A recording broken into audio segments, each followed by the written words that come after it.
course, has turned tourism upside down. I mean, we were used to your presentations of record year after record year, and always, when Raphael used to come to the stage, we were always looking forward for the good news. But COVID disrupted the show. I'm curious to know more about what is your research at Deloitte saying about the travelers' upcoming new profile. I think when you look at sort of before our analysis is looking at historic trends, sort of, and to use the historic trends to look at the future. I think this new reality at the moment is telling us clearly that using anything which is historic is actually going to be flawed in itself, because things are changing so fundamentally that I think the way that people need to sort of be assessing, okay, is about sentiment, about sort of, and again, looking at the market of the present state. And in fact, even if you look at what we're seeing, you know, that we still see that people's apprehension to fly is still very significant. We see that in the UK, only 21% in just the January number, 21% of the people are feeling that safe to travel. 18 in Germany, 24 in Spain, but then France is 38. You look at the perception to the people's willingness to stay in hotels. Again, different profiles, different markets, with again the French actually being more sort of their level of anxiety is less.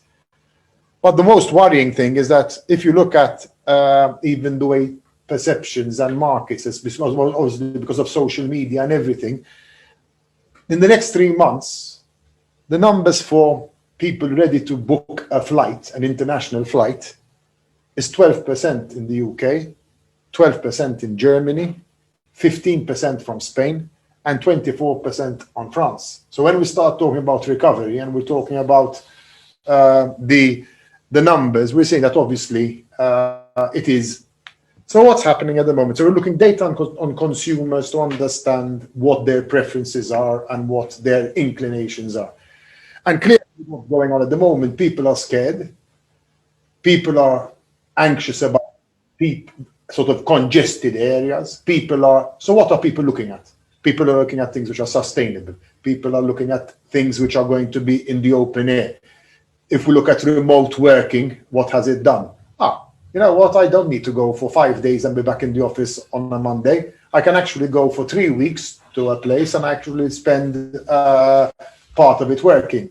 So the profile of what people are going to be looking at is totally different. The way people are going to actually experience their holidays, you know, vacation leave. Before it was all about blocking your days. Now we can say, you know what, I'm going to go over there, but I'll still be working 2 days over there. We've been for 11 months, 98% of our staff working remotely. You know what? What we all thought was impossible and not doable, you sit back and say, this can work.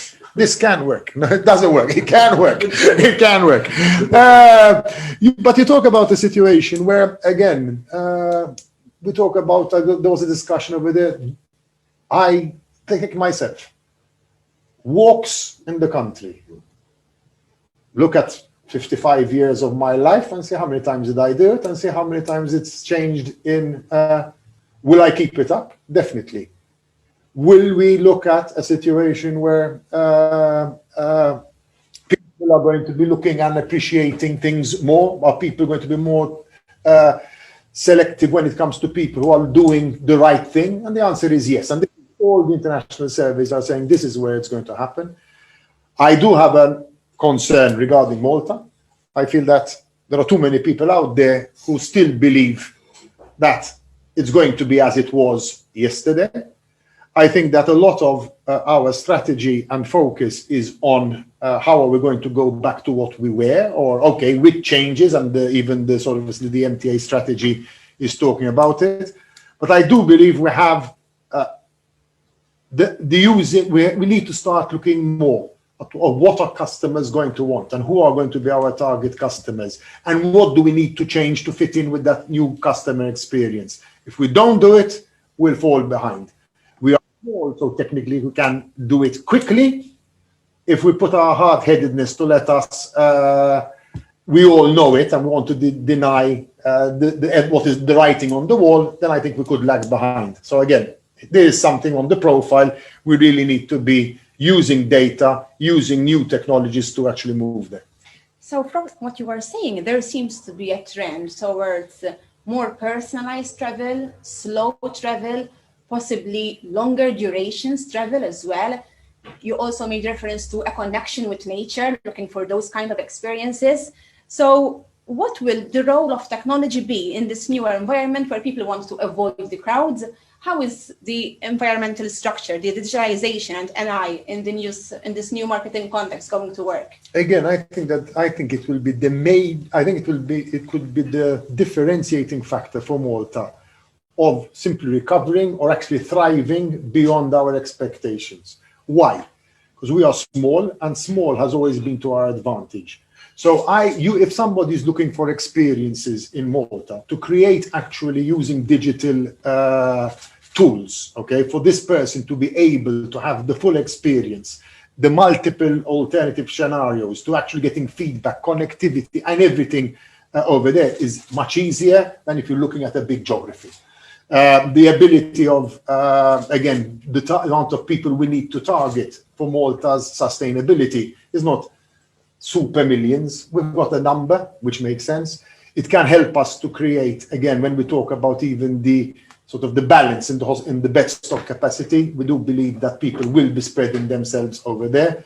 But I think we need to have the guts as a country, to say, you know what, we are going to change. It took ages to make this bold decision of saying, you know what, we need to start containing supply. The warning signs of excess supply were there pre-2010-18. It's taken a crisis for us to be able to say, we need to start putting the brakes on it, even though the writing's on the wall. So when we're coming to these things, I think we need to understand, using digital, one, understanding what people want, so that we can then adjust our product to fit in with what fits over there. Once they are here, how do we enhance their experience and creating tools to enhance the experience? 3, using that same tool to be able to analyze the feedback. Do we have to remain today dependent on NSO statistics at the exit, or is it time to look at different ways of getting data, analyzing it, and being more proactive? I think the answer is yes. The tools are there, and our ability to do it is over there. So I think if we get our holistic digital strategy right, I think the opportunities to accelerate the success is going to be much greater. Can you still be profitable in such circumstances, especially if you're operating in the tourism sector? I think the answer is, I think the people who are ready to make the changes and take the corrective action, and as Albert mentioned, and strategically go over there, the answer is it can be.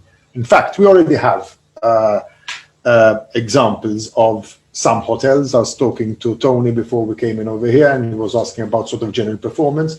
And when I actually told him, there were a number of operators, even in the hotel sector, which actually managed to register a decent GOP this year. And he said, but how did it happen? Very focused on the cost base, very creative in the trying to make sure that their capture of market share rates. It was a very focused, on the ball. In other sectors, importers of food, with a significant part of their business dependent on the food service business and the hospitality sector. 35% drop in total revenue. It would be a disaster year. No. Some of them actually recorded a better performance in 2020 than 2021. Why? You look into it, corrective action at operating cost base. Corrected strategy in supply chain and what they put, corrected strategy in pricing, corrected strategy in cash collection. So at the end of the day, I think that these things, which are actually have already proved themselves over there, the people who are ready and will embrace the change and turn the change into an opportunity, I think can do very well.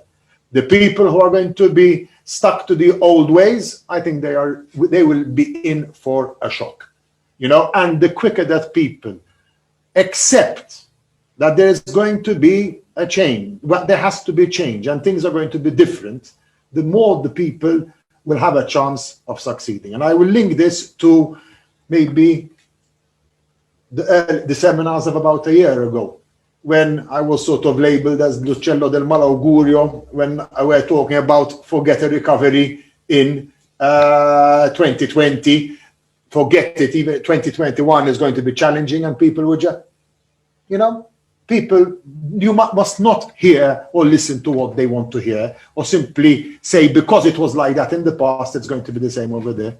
But I do believe, and this is happening everywhere across the world, the people who are changing, reacting, and going for the new and correct way of doing things can succeed and have a bright future. The people who don't, I fear, might sink.